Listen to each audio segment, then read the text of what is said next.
জয় শ্রী রাধে সকলকে। কেমন আছো সকলে? আশা করছি বেশ ভালো আছো। আমরাও কিন্তু খুব ভালো আছি। আজকের দিনটি ছিল রবিবার, আর তোমাদেরকে সাথে নিয়ে আরও একটা নতুন ভিডিও শুরু করছি। সাথে থাকো, আশা করছি তোমাদের ভিডিওটা বেশ ভালো লাগবে।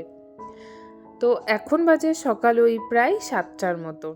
হাজব্যান্ড প্রায় 6টা নাগাদ কুলটি বেরিয়ে গেছে ডাক্তার দেখানোর জন্য। তো ওকে সকালবেলা আজকে ম্যাগি করে দিয়েছিলাম, আর মাম্মামের জন্য সেই ম্যাগিটাই রেখে দিয়েছিলাম সকালের খাবারের জন্য। আমি যেহেতু সকালবেলা সেরকম কিছু খাই না, আর যেহেতু ডায়েট তো ফলো ঠিক হয় না, তবে ওই হেলদি খাওয়ার একটা অভিযান শুরু করেছি। তো সেই জন্য আমি আর ম্যাগি খাবো না, ভাবলাম যে থাক, আমি খাবো না, ওরাই খেয়ে নেবে। আমি সকালবেলা ওটস বা কিছু খেয়ে নেবো। তো কালকে রাত্রেবেলা শাশুড়ি মা এসেছিল, তো সেই কারণে কিন্তু আমরা দুজন এই ঘরে শুয়েছিলাম, মানে আমি আর হাজব্যান্ড এই ঘরে শুয়েছিলাম। তো এই ঘরের বিছানাটা ওই জন্য এলোমেলো হয়েছিল। তো এই ঘরের বিছানাটা এসে প্রথমে গুছিয়ে নিচ্ছি। সকালবেলার কাজগুলো আজকে এই ঘর থেকেই শুরু করেছি। আর মেয়েকে দেখো সকালবেলা ঘুম থেকে উঠে ব্রাশ করে বলছে গিয়ে পড়তে বস, যেহেতু কেউ নেই, মানে আমার সাথে আমি আর ও দুজনেই, ওর পাপাও নেই, পাপাও চলে গেছে। তো সেই জন্য কিন্তু ওর মনই লাগছে না পড়ার জন্য, বলে কি একটু পরে বসবো, একটু পরে বসবো, এই বলে কিন্তু বারবার মানে দেরি করছিল। তো আমি বললাম ঠিক আছে, তুই পড়তে পরে বসিস, যা এক কাজ কর, ওখানে তোর বইয়ের টেবিলে কিছু কাগজপাতি দেখছি, সেগুলো তোর লাগবে কিনা দেখ, না লাগলে পরে সেগুলোকে বের কর, আমি ফেলে দেবো। তো সেটাই সেই মতো সব কাজ করলো, করে টোরে নিয়ে তারপরে বললাম যে ওই কাজটাও করুক, আমি আমার কাজ মতো কাজ করি। তো এই যে সকালবেলা উঠে যে কাজগুলো থাকে সাধারণত প্রতিদিন, এই যে ঝাড়া মোছা, একটু যে ঘরের জিনিসগুলো তো এলোমেলো হয়ই, তো সেগুলোকে আবার পরিষ্কার পরিচ্ছন্ন করে গুছিয়ে রাখা, সবটা কিন্তু করে নিতে হয়। তো এই যে টেবিলটার সামনে একটুখানি গুছিয়ে নিলাম, আর টিভি ইউনিটটা একটুখানি গুছিয়ে নেবো, কারণ টিভিটা তো সেরকম দেখাই হয় না, তবুও টিভিটা পরিষ্কার না থাকলে কিন্তু খুব খারাপ লাগে। তো এই যে টিভির সামনেটা একটু ঝেড়ে নিচ্ছি।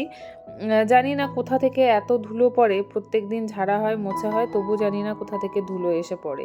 আর এই ঘরের পেছনে না কোনো কিছুই নেই, ফাঁকা মাঠ আছে, তবুও কেন যে ধুলো পড়ে বুঝতেই পারি না।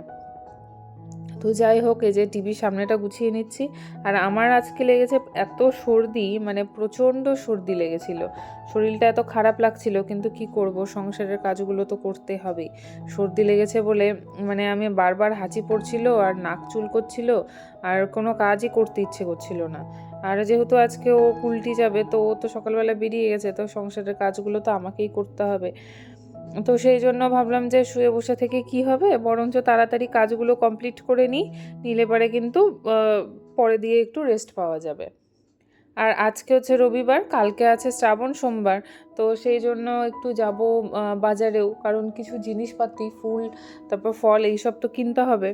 ওই জন্য ভাবলাম যে না, দেরি করলে হবে না, যতই শরীর খারাপ হোক হাতের কাজগুলো তোকে মানে সামলে নিতেই হবে। তো সেই জন্য ওই ঘরটা উঠে বেশ পরিষ্কার পরিচ্ছন্ন করে দিলাম, দিয়ে নিয়ে এবার ঘরটা ঝেড়ে নিয়ে একবারে মুছে বের করব। আমার মনে হয় এইভাবে কাজ করলে মনে হয় আমার কাজগুলো একটু তাড়াতাড়ি হয়, কারণ একবার ঝেড়ে আসবো, আবার মেয়ে আছে বা হাজব্যান্ড, যে কেউ একজন গিয়ে আবার এলোমেলো করে দিবে, সেই কাজটা আবার যখন মুছতে যাবো আবার গোছাতে হবে। তো সেইভাবে কিন্তু আমি ভাবি যে একবারে ঝেড়ে মুছে পরিষ্কার করে বেরোলে সেই কাজটা কিন্তু আমার তাড়াতাড়ি হয়ে যায়। আর পরিষ্কার পরিচ্ছন্ন হয়ে গেলে কিন্তু আমি বলেও দিই যে তোমরা আর কেউ ঘর নোংরা করবে না, বা ঘর এলোমেলো করে রাখবে না, কারণ আমি কিন্তু পরিষ্কার করে নিয়েছি। তো যাই হোক, ওই ঘরটা তো পরিষ্কার করে চলে এলাম, এবার এলাম পাশের ঘরে, বিছানাটা গুছিয়ে নিলাম। সকালবেলা উঠে কিন্তু আজকেও বিছানাও গোছায়নি, কারণ 6টার সময় বেরোবে, কারণ এখান থেকে কুলটি যেতে প্রায় 1.5 ঘন্টার মতো টাইম লাগে। এবার ডাক্তারবাবু 7টা থেকে বসে, আর ওর নাম পড়েছে প্রায় 6 বা 7 সিরিয়াল নাম্বারে পড়েছে। তো যেহেতু প্রথম দিয়ে দেখবে, ওই জন্য বলছে যে না, দেরি করলে হবে না, এসে বরঞ্চ সব কাজকর্মগুলো করা যাবে। তো আমি বললাম তুমি যাও, আমি বিছানা টিছানাগুলো গুছিয়ে নেবো। তো আজকে সকালবেলা ও আর কিন্তু বিছানা টিছানাগুলো গোছায়নি, মানে মশারি টশারিগুলো গুছিয়ে রাখেনি, তো আমি গুছিয়ে নিলাম। তো ওই যে বিছানাপত্রগুলো ঝেড়ে একদম পরিষ্কার পরিচ্ছন্ন করে রেখে দিলাম। আর এই যে পাশে যে টেবিলটা রাখি, বেডসাইড টেবিলটা, সেইটা ভাবছি একটু ডেকোরেশন করব। আসলে শখের জিনিসগুলো নিতে ইচ্ছা করে, আবার ভাবি এই ট্রান্সফারেবল যাবে। জানো তো অনেক জিনিস আমার ওরকম নষ্ট হয়েছে, ভেঙে গেছে, বা কোথায় রেখেছি এখন আর মনেও থাকে না, বা হয়তো কোনো জিনিস কিনি আরেক জায়গায় গিয়ে সেটা যখন প্লেস করি তখন সেখানে ভালো লাগে না। এইভাবে কিন্তু অনেক জিনিস আমি একে ওকে দিয়েও দিয়েছি। তো সেই জন্য আর না কিছু নিতে ইচ্ছা করে না। এখন মনে হয় যে থাক, যতদিন এরকম আছে মানে এইভাবে ঘুরে বেড়াবো ততদিন এরকমই থাক।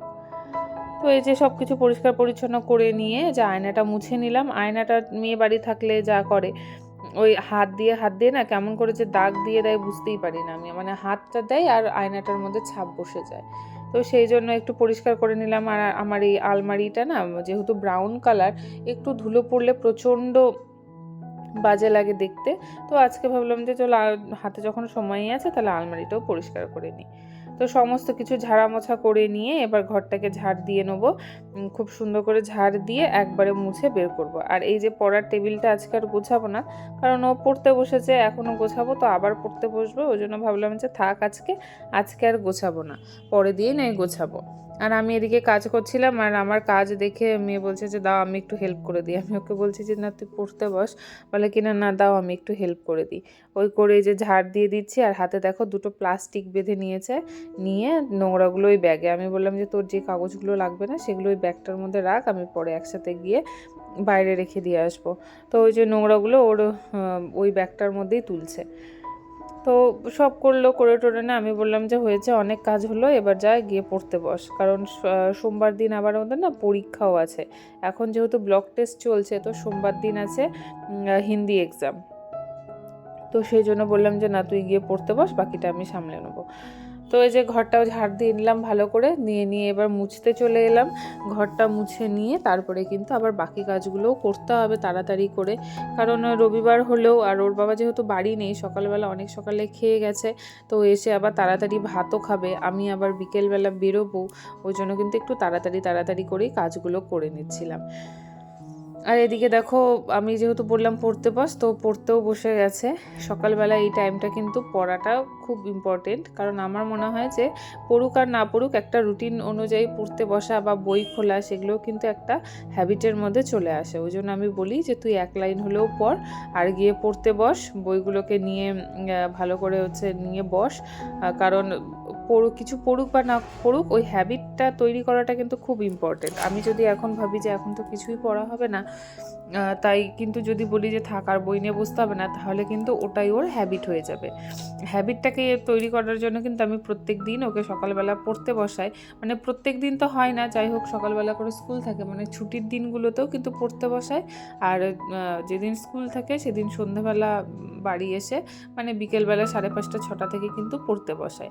এবার কোনো দিন হ্যাঁ অনেক সময় হয় যে কেউ এলো তখন আর পড়া হয় না, বা কোনো কাজ থাকলো তখন আর পড়ানো হয়ে ওঠে না। কিন্তু আমি চেষ্টা করি যে হ্যাবিটটা তৈরি করাটা কিন্তু খুব ইম্পর্টেন্ট।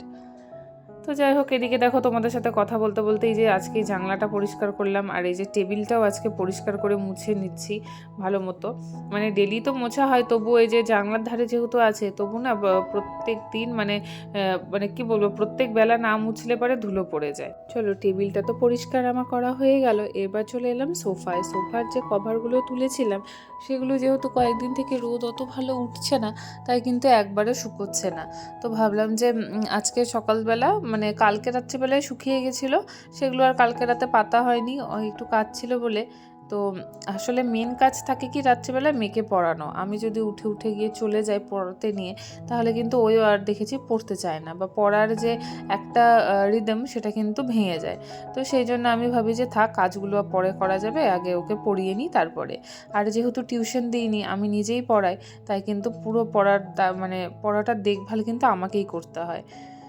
তো সেই জন্য সোফার কভারটা বিছাইনি, আজকে যে সকালবেলা বিছিয়ে দিলাম। তো সোফার কভারটা পরিষ্কার করে নিলাম, নিয়ে যে দুটো ঘর তো আমার মোছা হয়েই গেছে।